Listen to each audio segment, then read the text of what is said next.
Kepolisian Polres Loksmawe berhasil membekuk para pelaku di gerbang tol Kisaran, Sumatera Utara. Panglima Laut dan Nelayan Aceh menyambut baik wacana pembentukan Koperasi Merah Putih khusus nelayan di Aceh. Di Aceh Barat ternyata ada inovasi dari dunia pendidikan tinggi yang memberikan dampak nyata, yaitu mengolah air gambut menjadi sumber air minum.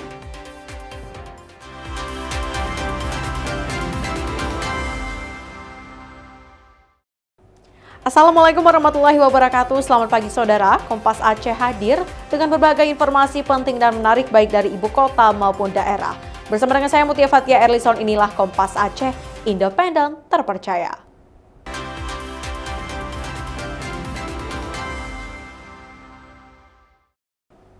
Baik saudara, kita awali dengan informasi yang pertama. Setelah terekam CCTV melakukan aksi pembobolan dan pencurian grosir di kawasan Kecamatan Dewantara, Aceh Utara, Kepolisian Polres Loksmawe, Aceh berhasil membekuk para pelaku di gerbang tol Kisaran, Sumatera Utara. Dari rekaman CCTV terlihat dua pelaku MY dan MN mengambil ratusan rokok di sebuah toko grosir di Kecamatan Dewantara, Aceh Utara. Kemudian dari hasil rekaman CCTV, tim kepolisian Polres Loksmawe Aceh berhasil mendeteksi keberadaan pelaku dan melakukan pengejaran. Tim kepolisian pun mencegat mobil yang digunakan pelaku spesialis pembobol grosir lintas provinsi itu di depan gerbang tol Kisaran, Sumatera Utara pada Senin malam kemarin. Kedua pelaku pun tak berkutik saat dibekuk polisi. Dari hasil pemeriksaan, YN dan AB merupakan spesialis pembobol ruko dengan target rokok di lintas provinsi. Sedangkan satu orang lainnya PL berperan sebagai penadah. Tinggal mereka ini sepakat, mana kita berangkat, misalnya ke Kisaran, ya mereka berangkat ke Kisaran. Kayak tadi keterangan dari salah satu tersangka, mereka nih pelan-pelan jalan lihat mana toko yang digembok dari luar. Kan menurut dia itu yang paling mudah dibongkar. Nah, mereka target berikutnya adalah ke Asahan. Apakah di Asahan itu nanti mereka jalan-jalan lihat ada toko digembok di luar, nah mereka targetin itu. Ya, berarti sudah direncanakan ya dari. Ya, memang mereka sudah mau ke Asahan, kita cegat di Kisaran. Ya, tapi yang jelas dia spesialis toko dan barang rokok. Di toko Sinararun 2 itu HP ada, itu nggak diambil. Mereka lebih fokus sibuk ambil rokok semua. Bahkan sampai keluar itu dus-dus masih berserakan di luar. Ya karena tadi mereka bisa langsung jual, sudah ada yang agen untuk terima dan langsung dibayar cash. Ya, abang langsung bayar cash. Nggak pakai utang. Bayar 20 juta malamnya. Oh ada DP. 2 hari sudah lunas. Mereka mengaku sudah beraksi di 8 toko di Aceh dan Sumatera Utara. Komplotan ini beraksi menggunakan mobil dengan cara mencongkel pintu menggunakan linggis serta merusak gembok. Kini, Kepolisian Polres Loksmawe masih memburu 3 pelaku lainnya. Kedua pelaku dan 1 orang penadah kini diamankan di Mapolres Loksmawe guna pemeriksaan lebih lanjut. Zikri Maulana, Kompas TV, Loksmawe. Informasi selanjutnya, saudara. Pengadilan Negeri Banda Aceh menegaskan komitmennya untuk memberikan perhatian serius pada kasus-kasus yang berhubungan dengan kejahatan lingkungan hidup. Pasalnya, penegakan hukum lingkungan bukan hanya sebatas menghukum terdakwa, tapi juga demi keberlangsungan hidup manusia dan alam. Pada pelatihan hukum lingkungan hidup untuk jurnalis, Ketua Pengadilan Negeri Banda Aceh, Teguh Syarafi memastikan setiap perkara yang berkaitan dengan kejahatan lingkungan akan mendapatkan perhatian serius dari majelis hakim. Komitmennya, Syarafi akan mengawasi jalannya sidang perkara kasus kejahatan lingkungan secara adil dan transparan. Bagi terdakwa, pengadilan juga berjanji akan memvonis pelaku kejahatan lingkungan hingga hukuman seberat-beratnya. Apabila terbukti di pengadilan dan sesuai fakta hukum yang terungkap, vonis yang dijatuhkan bisa memberikan efek jera bagi para pelaku kejahatan lingkungan ini. Ada kasus perdata yang didaftarkan oleh para pihak, baik LSM maupun KSN, saya benar-benar serius untuk pengawasan terhadap rekan-rekan majelis dalam rangka menangani, memeriksa, mengadili suatu perkara tentang lingkungan. Ayo sama-sama untuk kita membangkitkan semangat untuk mengawasi atau kami untuk mengenali bagaimana apabila ada kasus-kasus yang diangkat ke pengadilan. Sementara itu, Yayasan Hutan Alam dan Lingkungan Aceh atau HK mencatat sejak 5 tahun terakhir 2020 hingga 2024. Ada 36 kasus dengan 73 terdakwa kejahatan satwa liar yang disedangkan di Aceh. Sementara itu, jenis satwa yang paling banyak diperdagangkan seperti primata, terenggiling, reptil, dan burung. Memang Aceh merupakan sumber jadi pusat perdagangan lah ya di lingkup itu, karena masih banyaknya satwa yang dilindungi di hutan Aceh yang dimanfaatkan oleh oknum-oknum tertentu untuk mengambil keuntungan, kemudian memperdagangkannya di regional Indonesia maupun di lintas negara. Penegakan hukum di bidang lingkungan ini bukan hanya soal menjatuhkan hukuman kepada pelaku kejahatan saja, namun untuk masa depan manusia dan alam. Musajab, Kompas TV, Banda Aceh. Informasi selanjutnya, saudara, baru 1 bulan diangkat menjadi pegawai P3K. Personel Wilayatul Hizbah WH atau Polisi Syariat Islam di Kota Banda Aceh terancam dipecat dan dicambuk karena melakukan khalwat saat digerebek warga pada Jumat malam. Personel Polisi Syariat Islam atau WH yang berdinas di Satpol PP WH Kota Banda Aceh yang tugasnya menegakkan kanun syariat Islam malah digerebek warga di sebuah rumah kos karena melakukan khalwat. Personel WH inisial TR saat digerebek oleh warga sedang berada di dalam rumah kos bersama seorang wanita non-muhrim inisial AM. Setelah dilakukan pemeriksaan oleh penyidik Satpol PP WH Kota Banda Aceh, mereka langsung ditetapkan sebagai tersangka karena memenuhi unsur dan alat bukti.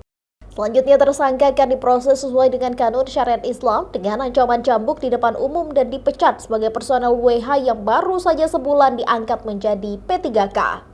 Adapun kronologisnya, pada malam itu yang bersangkutan ini mendatangi satu tempat kos-kosan seorang wanita yang bukan mahramnya, yang bukan muhrimnya, sudah larut malam. Mereka berada di dalam rumah, kemudian dilakukan penggeledahan lah oleh orang kampung, oleh tetangga sekitar. Pemeriksaan tahapan-tahapannya sudah kita lakukan. Dan hari itu juga ditetapkan sebagai tersangka karena unsurnya terpenuhi dia melanggar kanun, masuk kategori khalwat ikhtilat, kita juntukan ke ikhtilat. Hari ini sudah kita lakukan penahanan. Kita sudah mendapatkan laporan dari Kasat Pol PP bahwa memang ada P3K kita yang melakukan pelanggaran, tentunya sesuai dengan ketentuan yang berlaku.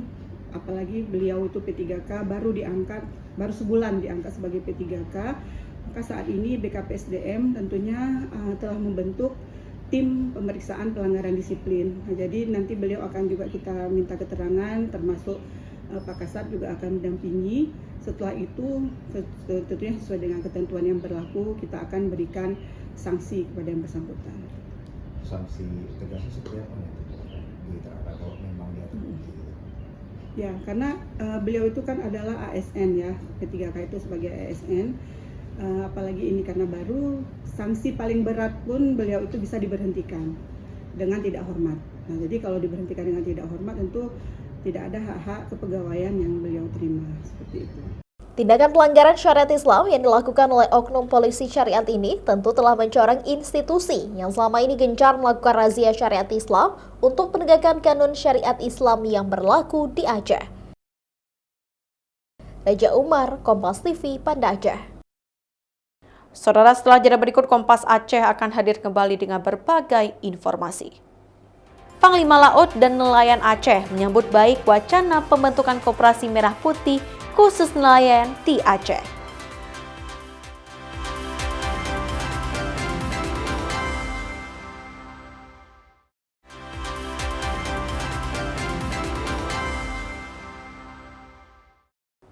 Saudara, terima kasih masih bersama saya Mutia Erlison dalam Kompas Aceh.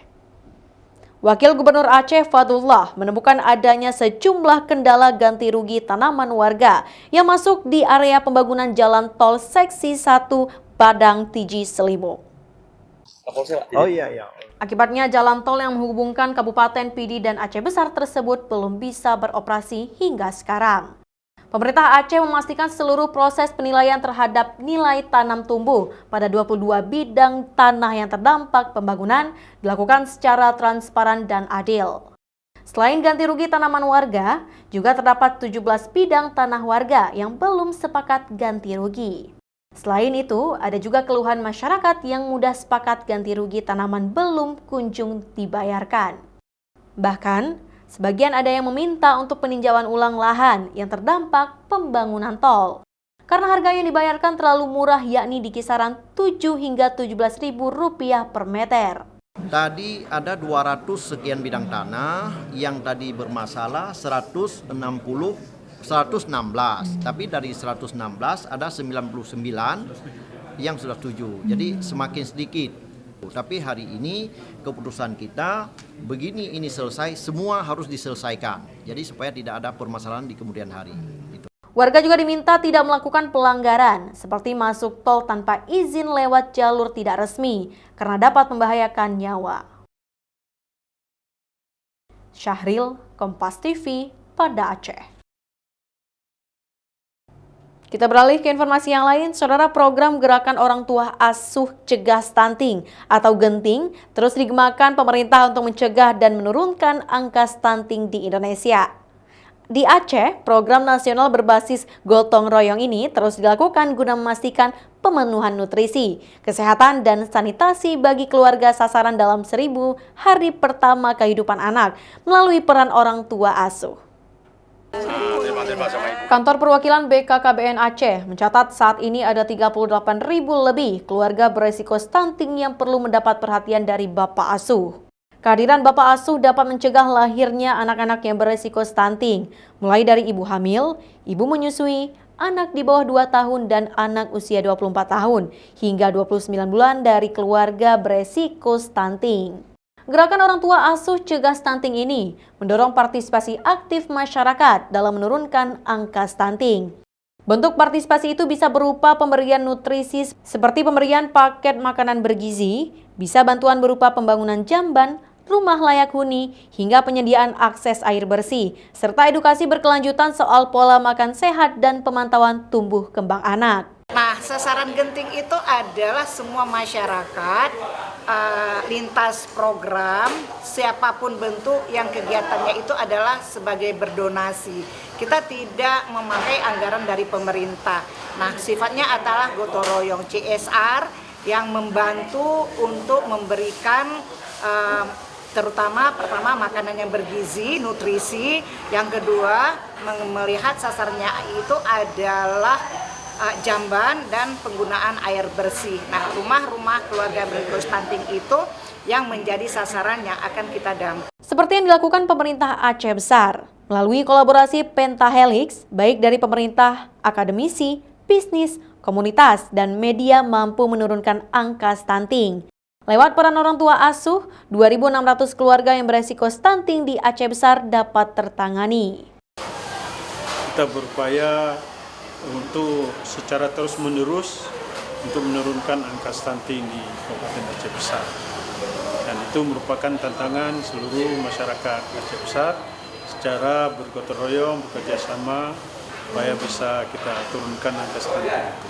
Kami juga menyampaikan terima kasih pada seluruh lapisan masyarakat yang selama ini sudah bekerja keras untuk menurunkan angka stunting di Kabupaten Aceh Besar.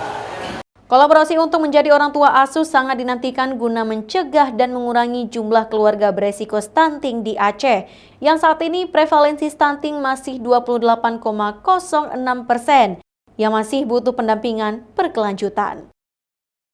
Mustajab, Kompas TV, Banda Aceh.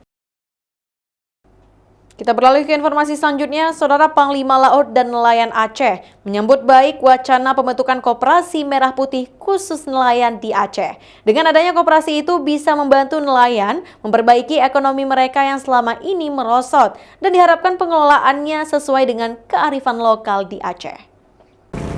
Wacana pembentukan koperasi merah putih khusus nelayan ini disambut baik oleh nelayan maupun lembaga Panglima Laut Aceh. Pasalnya, dengan adanya koperasi ini bisa membangun ekosistem usaha yang bisa menguntungkan dan menyejahterakan nelayan. Data dari Kementerian Kelautan dan Perikanan, terdapat 80.000 koperasi desa merah putih yang telah dibentuk. Dan 108 desa diantaranya menjadi percontohan untuk menerapkan program koperasi yang menyerap hasil perikanan dari nelayan maupun pembudidaya. Salah satu program prioritasnya adalah Kampung Nelayan Merah Putih. Nantinya, program ini diintegrasikan dengan koperasi merah putih yang ada di desa setempat. Desa akan memberikan layanan kebutuhan usaha masyarakat di sektor kelautan dan perikanan untuk meningkatkan produktivitas usaha nelayan. Total yang ditargetkan ada 1.100 kampung nelayan merah putih yang akan dibangun hingga 2027 mendatang. Kalau kita melihat sekarang memang basisnya kalau nelayan itu kan bukan desa ya, tapi basisnya justru LO. Di Panglima Laut kita itu di level provinsi ada, kabupaten juga ada LO. LO itu bisa saja dia bukan satu kampung, tapi mungkin ada 3 sampai 5 kampung gitu ya.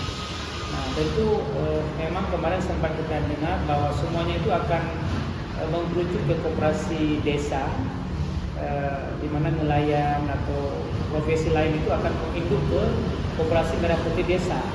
Nah, tapi dengan adanya wacana sekarang ada koperasi mungkin khusus nelayan, diharapkan yang muncul nanti ekosistem usaha di bidang perikanan, hasil tangkapannya juga dikelola atau dipromosikan oleh koperasi, kita menyambut baik. Sejauh ini, di Aceh sendiri program itu belum berjalan maksimal, karena baru terdapat 4 kampung nelayan merah putih yang terbentuk di Aceh, yaitu Desa Lok Pawo, Lancok, Kuala Raja, dan Birem Putong.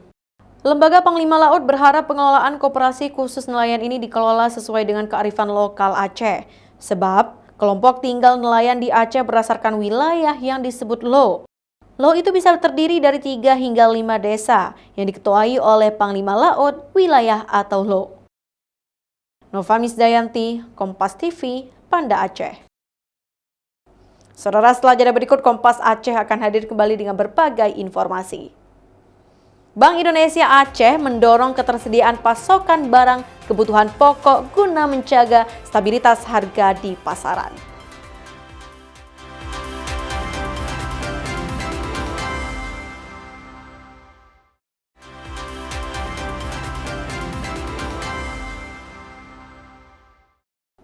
Saudara, terima kasih masih bersama saya Mutia Erlison dalam Kompas Aceh. Bank Indonesia Aceh berkoordinasi dengan pemerintah daerah mendorong ketersediaan pasokan barang kebutuhan pokok guna menjaga stabilitas harga di pasaran. Salah satu strateginya dengan sistem barter barang dari daerah surplus dengan mengurangi tekanan inflasi. Kebijakan tukar-menukar barang atau barter dari daerah surplus barang produksi ke daerah yang kekurangan stok kebutuhan pokok menjadi salah satu strategi untuk mencegah atau mengurangi tekanan inflasi. Ini dapat dilakukan di tengah tekanan inflasi yang terjadi saat ini. Bank Indonesia mendorong bersama pemerintah daerah agar dapat melakukan strategi itu. Untuk menambah stok kebutuhan barang pokok di Aceh, pemerintah bisa mencari daerah yang surplus komoditas tertentu baik di kabupaten kota maupun dari luar daerah lain. Bila stok mencukupi, harga stabil dan inflasi bisa stabil. Caranya salah satunya dengan ini, tukar-menukar ya.